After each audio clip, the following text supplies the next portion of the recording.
আমরা জানি যে ইস্ট ইন্ডিয়া কোম্পানি এই দেশে এসেছিল বিজনেস করতে, যেটা একটা সময় লন্ডনের একটা 5টা জানলা বিশিষ্ট একটা ঘর থেকে শুরু হয়। It's a joint stock company. আমরা দিনে যেমন অনেকগুলো স্টক কোম্পানি দেখতে পাই যেগুলো শেয়ার মার্কেটে ট্রেড হয়, that type of stock company সেই সময় ফর্ম করা হয়েছিল।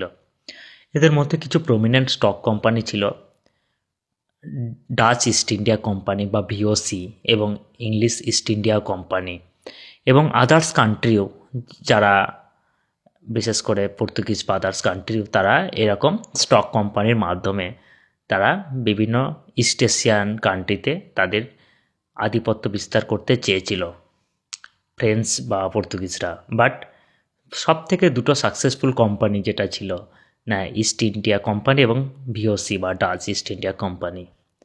তো Dutch East India company mainly ইন্দোনেশিয়াতে, তারা বিভিন্ন জায়গাতে তারা মেনলি তাদের ট্রেড অ্যাক্টিভিটিস চালাতেন।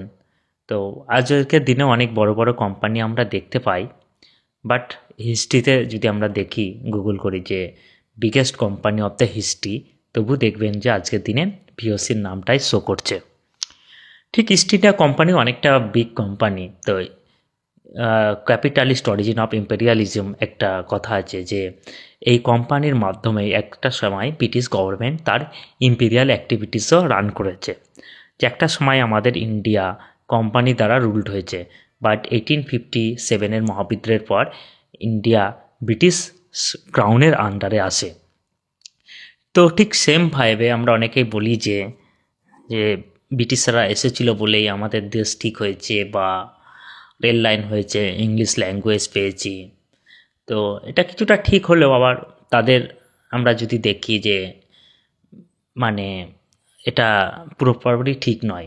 যে অ্যাকচুয়ালি তারা এসেছিল বিজনেস করতে, তাদের ইন্টারেস্ট ছিল purely business, but not a social reform করা বা আদার্স কোনো সিভিলাইজ করা। যদিও ব্রিটিশাররা তাদের এটাকে, এই অ্যাক্টিভিটিসকে বলতো যে সিভিলাইজিং মিশন, বাট ইন রিয়ালিটিতে দেখতে গেলে দেখা যাবে তারা অনেক জিনিসই করেছে যেটা তাকে সিভিলাইজিং মিশন বলে না।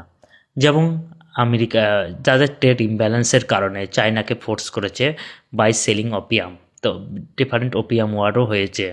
বাট ঠিক তেমনি আরেকটা স্টোরি যদি আমি বলি, তো সেটা হচ্ছে না সুয়েজ ক্যানালের স্টোরি, যেটা কিনা সুয়েজ ক্যানাল যখন খনন করা হয়, Suez canal actually joint stock company between Egypt and France. তো ইজিপ্টের এক অ্যাম্বিশাস সুলতান, তিনি ফ্রেঞ্চের সাথে joint stock company Suez canal stock company যে জয়েন্ট স্টক কোম্পানির মাধ্যমে সুয়েজ ক্যানাল খনন করেন।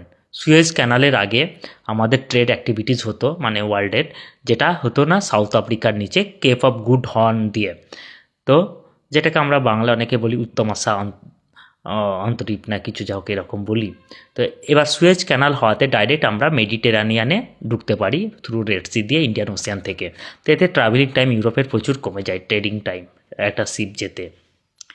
সুয়েজ ক্যানাল যখন হয় তখন তার কিছু পরে ইজিপ্টের যে রাজা বা কিং বা সুলতান অর্থনৈতিক সংকটে পড়ে। তো বাধ্য হয় সে তার স্টক কোম্পানির কিছু পরিমাণ স্টক ব্রিটেনকে বিক্রি করে দিতে, এবং ব্রিটেনকে বিক্রির পরে ব্রিটেনও এন্ট্রি মারে সুয়েজ ক্যানালে। তারপরে একটা টাইম ইজিপ্ট ব্রিটেনের আন্ডারে চলে আসে 1882-এর পরে, ডিরেক্ট বাই মিলিটারি অ্যাকশান। তো সেই সময় 1886-এর দিকে আমরা জানি যে ইজিপ্টে পিরামিড আছে এবং এক একটা পিরামিডে বিভিন্ন মমি থাকে। তো সব থেকে বেশি পিরামিড যদিও সুদানে আছে, অনেকে জানে না। একটা সময় ইজিপ্ট নেইবারিং সুদানে রাজত্ব করত। তো সেই সময় সব থেকে বেশি পিরামিড সুদানে আজকের দিনে পাওয়া যায়, তারপরেই আছে ইজিপ্টে। বাকি অনেক দেশেও পিরামিড আছে। পিরামিড শুধু এই নয় যে African phenomena, north American country, south American country সব জায়গাতেই কম বেশি পিরামিড আছে। তো সেই সময় এবং সেই পিরামিডে কী হতো না, ইজিপশিয়ানের বিভিন্ন গড বা গডেস থাকতো, তারা বিভিন্ন তাদের মমি করে রাখা হতো এবং বিভিন্ন তাদের যে উৎসর্গকৃত প্রাণীকে মমি করে রাখা হতো। তো এরকম একটা মমির সন্ধান পাওয়া, পিরামিডের মধ্যে মমির সন্ধান পাওয়া যায় বেনি হাসানে। তো বেনি হাসানের সেই মমিতে কী আছে না, মামিফাইড ক্যাট আছে, মানে ক্যাটকে মমি করে রাখা হতো।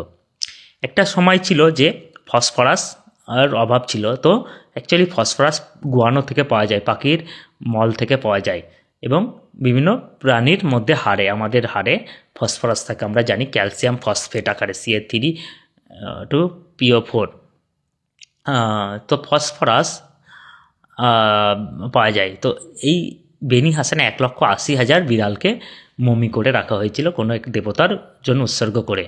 তারপর যখন ব্রিটিশ যে আর্কিওলজিস্টরা এটার সন্ধান পায়, তো ব্রিটিশরা তখন কি করে না, সেই মমিগুলোকে তারা একটা জাহাজে 19.5 টন সেই মমি হয়, সেই মমিগুলোকে নিয়ে তারা চলে যায় এবং তারা ইংল্যান্ডে গিয়ে অকশান করে যাতে ফসলে উৎপাদন বাড়ানো যায়। তো এই হচ্ছে তাদের যে অন্য কালচারের প্রতি সম্মান প্রদর্শন বা অনেক কিছু আমরা যা বলি। তো অ্যাকচুয়ালি একটা মমিকে পর্যন্ত তারা নিয়ে যেতে ছাড়েনি, মানে মমি মানে ডেড ক্যাটকে পর্যন্ত। তো that is their commitment to the other culture. Thank you বন্ধুরা।